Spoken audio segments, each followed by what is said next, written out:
குருஜி, மனம் அப்படிங்கிறது ஒரு பலமான மனிதனையை சாய்க்கக்கூடிய அளவுக்கு வலிமையானதா? உண்மைதான் அது. அதுக்கான வலிமை அதுக்கு இருக்கு.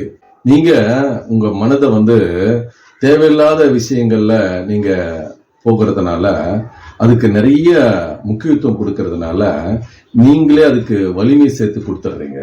ஒரு விஷயங்களை தொடர்ந்து தொடர்ந்து நீங்க அதுக்கு வலிமை கொடுக்குறீங்க. ஒரு பொதுவா நீங்க ஒரு ஒரு மேல நீங்க அன்பு செலுத்துறீங்க.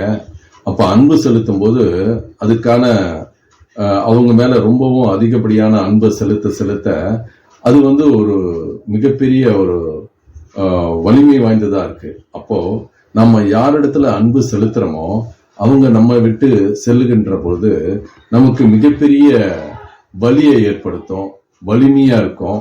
அந்த விஷயம் நமக்குள்ள மூளைக்குள்ள போகும், எல்லா இடத்துலயும் போயிட்டு அதை பத்தியே நினைக்கும், அதை பத்தியே சொல்லும். தூங்க முடியாது, நடக்க முடியாது, வேலை செய்ய முடியாது.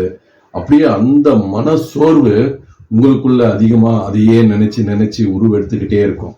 இந்த உருவெடுப்பதுங்கிறது மிக வலிமையானதா இருக்கு. அதை நீங்க மாற்றக்கூடிய வல்லமை உங்களுக்கு வேணும். அதையும் நீங்க மனதை அடக்கக்கூடிய ஆற்றல் உங்களுக்கு வேணும்னு சொல்லும் பொழுது அது மாற்று வழியை நீங்க ஏற்படுத்தணும். ஒரு மன வலிமை அது ஏற்படுதுன்னா அதை அடக்கக்கூடிய அங்குசமா இந்த தியானங்கள் இருக்கு. அதையெல்லாம் நீங்க செய்து வந்தால் அந்த அந்த மனதை அடக்கக்கூடிய அங்குசம் நம்ம நெற்றிக்கல்ல இருக்கு, புத்தியா இருக்கு.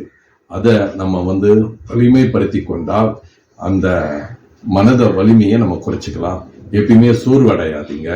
அது வலிமை நினைச்சிட்டு அதுக்கு முக்கியத்துவம் கொடுக்காதுங்க. உங்க வலிய அதிகப்படுத்துவது, அதை வலிமைப்படுத்தினது நீங்க தான். நீங்க யாரோ ஒருத்தர் மூலியமாக நீங்க அன்பு செலுத்துவதனாலதான் இது ஏற்படுது. உங்களை வேணான்னு சொல்லி போகக்கூடியவங்களை நீங்க விட்டுடுங்க. அவங்களுக்காக நீங்க வருத்தப்படாதீங்க. உங்களை வேணான்னு சொல்லுவத நீங்க அதை மறக்கிறது தான் உங்களுக்கு சிறந்ததா இருக்கும். இப்படி நம்ம பல விஷயங்களை மறக்க கத்துக்கணும்.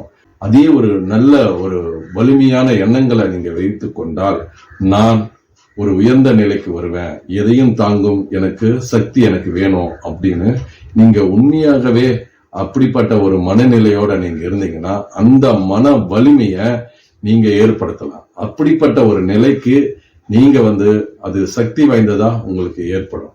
அது நல்லதா இருக்கணும், அது பாசிட்டிவா இருக்கணும். நெகட்டிவா மட்டும் நமக்கு இருக்கக்கூடாது.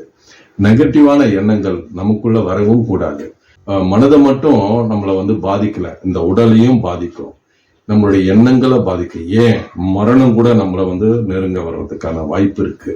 இதையெல்லாம் நம்ம கடந்து போவது ரொம்ப ரொம்ப முக்கியமானது. அதற்கு தியானங்கள் அவசியம்.